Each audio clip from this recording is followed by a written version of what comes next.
In the summer of 1997, Apple had 90 days of cash left. 90 days. After that, the company that invented the personal computer would be gone forever.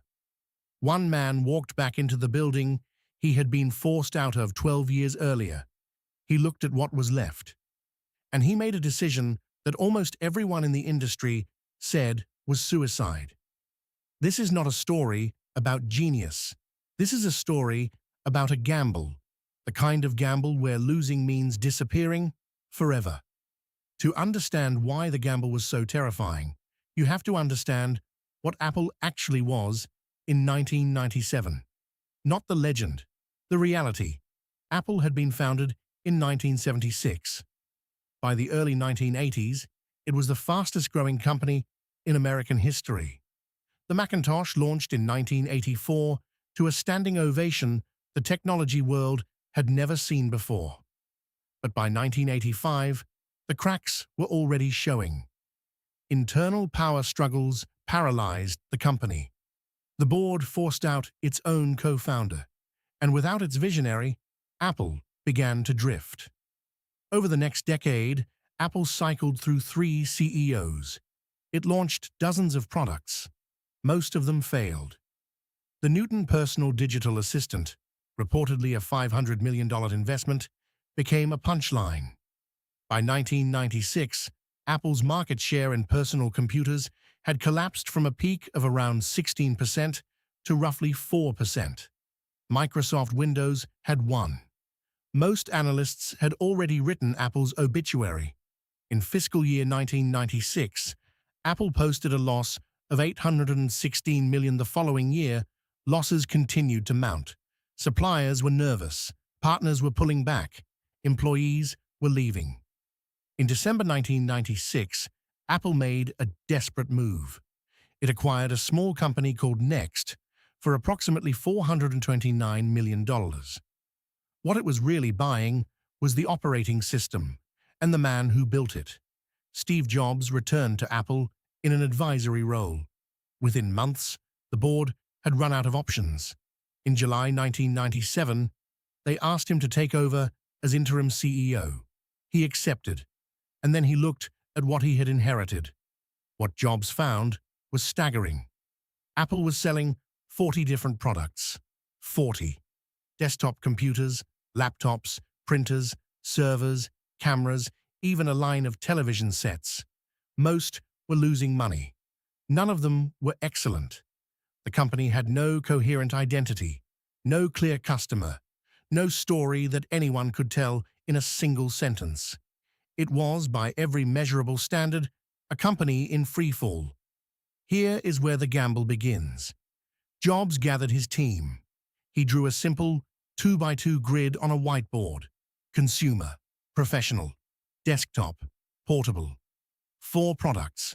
That was it. Everything else would be killed. Internally, the reaction was shock. Entire divisions would be eliminated overnight. Thousands of employees would lose their jobs. Products that teams had spent years building would be cancelled without ceremony. Externally, the reaction was worse. Analysts called it reckless. Competitors called it desperate. One prominent tech journalist wrote that the only rational move left for Apple was to shut down and return the remaining cash to shareholders.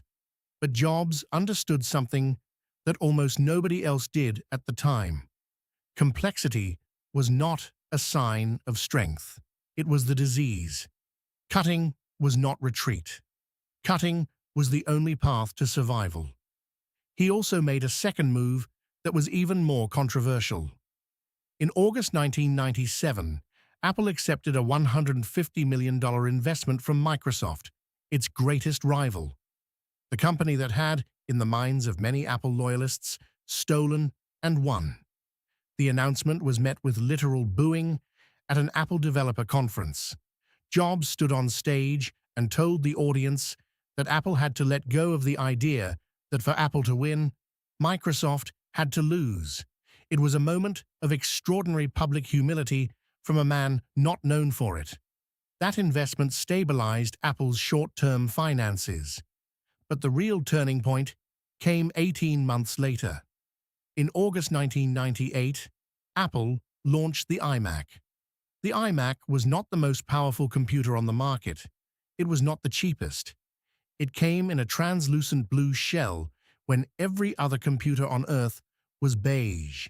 It had no floppy drive, which at the time felt like removing the steering wheel from a car.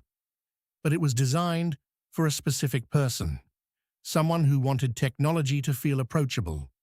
Someone who had never bought a computer before. Apple called it the computer for the rest of us. In its first 6 weeks, Apple sold an estimated 278,000 iMacs. By the end of fiscal year 1998, Apple had sold approximately 800,000 units. The company posted a profit of $309 million, its first annual profit in 3 years. Apple's stock, which had traded as low as $3.30 per share in 1997, adjusted for subsequent splits, began its climb, slowly at first, then with a momentum that would not stop for the next 2 decades. What followed is well documented but worth stating with precision.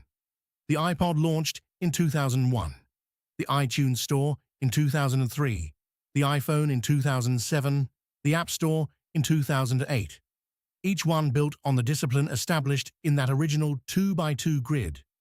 By 2018, Apple became the first publicly traded American company to reach a market capitalization of $1 trillion. By January 2022, it crossed $3 trillion. From 90 days of cash left to the most valuable company in human history. The numbers are almost impossible to hold in your mind. An estimated $429 million acquisition that the market mocked. A $150 million investment from a sworn enemy that felt like surrender.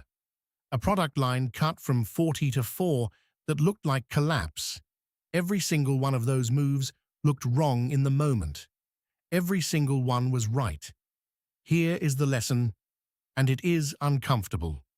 Survival in business almost never comes from doing more. It comes from the courage to do dramatically less, and then doing that smaller thing with an intensity your competitors cannot match. Apple did not win because it out-innovated everyone. It won because it out-focused everyone. Focus is not a productivity tip. In the hands of a desperate company, focus is a weapon.